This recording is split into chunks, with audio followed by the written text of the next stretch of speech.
Before I start the lesson, I want to tell you a little story of how I learned this. I was young, maybe 19, 20 years old. I was in a music store in Hollywood, California called Magnolia Music. And I was in there checking stuff out, and I hear this great guitar playing in the background. So I go over there to check it out, and there's this old man with a big fat body jazz guitar playing through a little tiny brute amplifier. And so I'm sitting there taking it all in, checking it out, and he looks at me, he smiles, and after a little while he stops and he says, "Hey kid," he goes, "you like guitar?" And I says, "Yeah." And he goes, "You want to learn a really good chord exercise? It'll help your playing out a lot." I said, "Okay." He says, "Okay, go get a guitar." So I did, and he showed me this exercise. And he made sure that I had it right and everything. And then he put the guitar down and split. And I remember he was kind of an unusual looking guy. He was completely bald on the top with bushy hair on the side. And he had these big, really thick, bushy eyebrows and these big bug eyes that really stuck out. I just remember that about him. But an incredible player. Well, like 2 seconds after he leaves, the salesman behind the counter comes running over. And he goes, this was back in the 70s, so he goes, "Dude, do you know who that was?" And at the time, I was a drummer, so I wasn't up on all the guitar players, I go, "No." He goes, "That was Joe Pass. He's a world-renowned jazz guitar player. If you don't know who Joe Pass is, Google him. You should know." So he goes, "Yeah, that was Joe Pass." He goes, What did he say? What did he show you?" He says, "Well, he taught me a chord exercise." So the salesman made me teach it to him, and I was happy to do it. So anyways, that's how I learned this, It was through the kindness of Mr. Joe Pass that he shared this information with a young kid that he didn't know, and so I'm going to share it with everybody else now. And I hope that the way that it helps me and the many of my students that I've taught this to, I hope it helps you too. So let's get right into it. The exercise is going to use 3 chord shapes. The first chord shape is a minor 7th. And how we're going to play it is we're going to play it like this. We're going to play it on the 5th fret. Our second finger is on the 6th string, 5th fret, and that's an A. The 5th string is going to be muted by the back side of this second finger. My ring finger, I am going to lay across strings 1 through 4 on the same fret. So both of these fingers are on the 5th fret. I got my pinky tucked down into the bottom of my hand, and that helps this finger lay all the way down so we get the first note to ring. The 5th string is being muted by the bottom pad of my second finger. So the chord sounds like this. 6th string, 5 is muted, and then strings 4 through 1.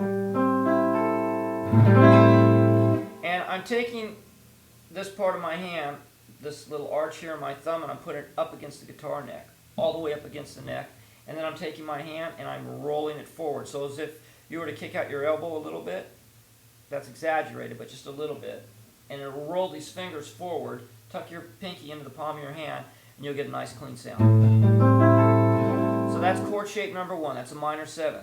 This is the note that names the chord. This is A, so this is A minor 7th. The second shape is a 7th chord, and it's like this. So it's frets number 3, 4, and 5.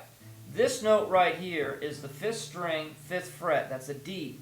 So that means this is a D 7th chord. If you're not familiar with this shape, it looks just like a C chord.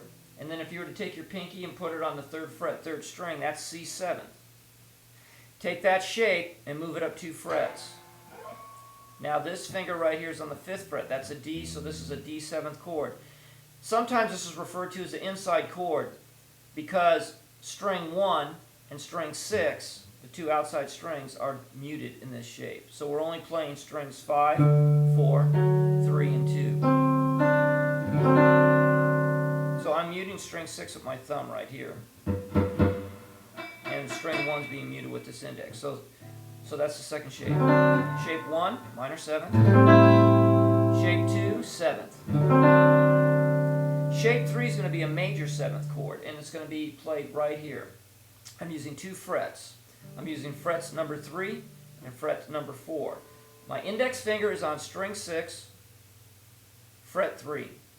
My second finger is on string 2, fret 3. So these two fingers are on the same fret. Oops, right here. 6 and 2.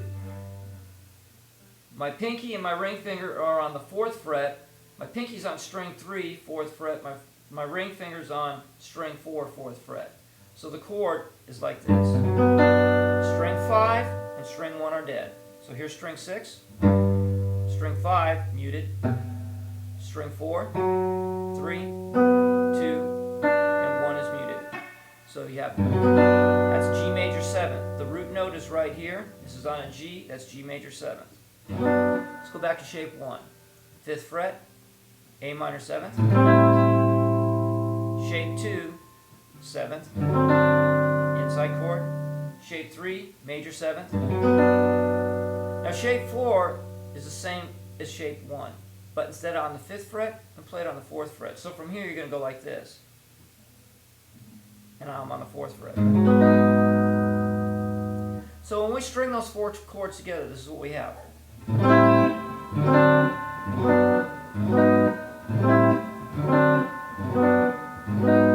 And he told me to practice it just using quarter notes and try to get each note clean.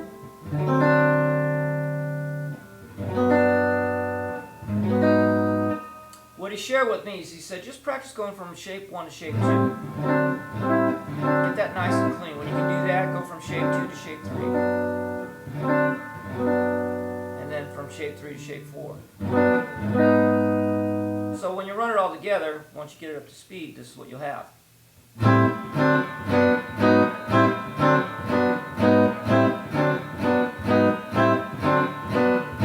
I'm just strumming down. Now we can move that around the neck. So let's say if we start up here on fret 10, we can go like this.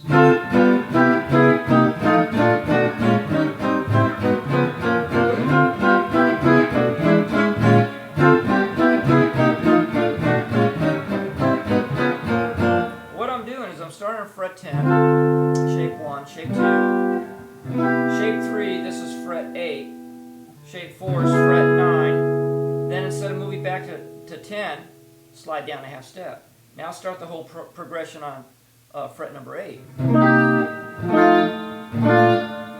Slide down a half step, start the whole progression on fret number 6. Fret 4. Slide up to whatever fret you want and just run the pattern.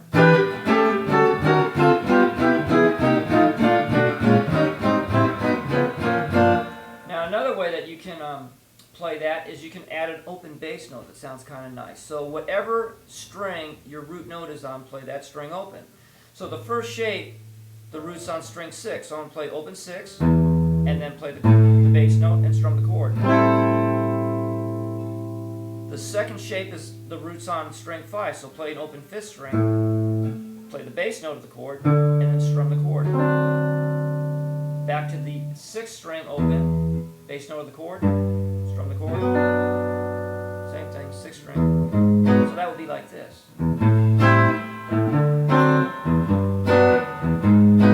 That sounds cool.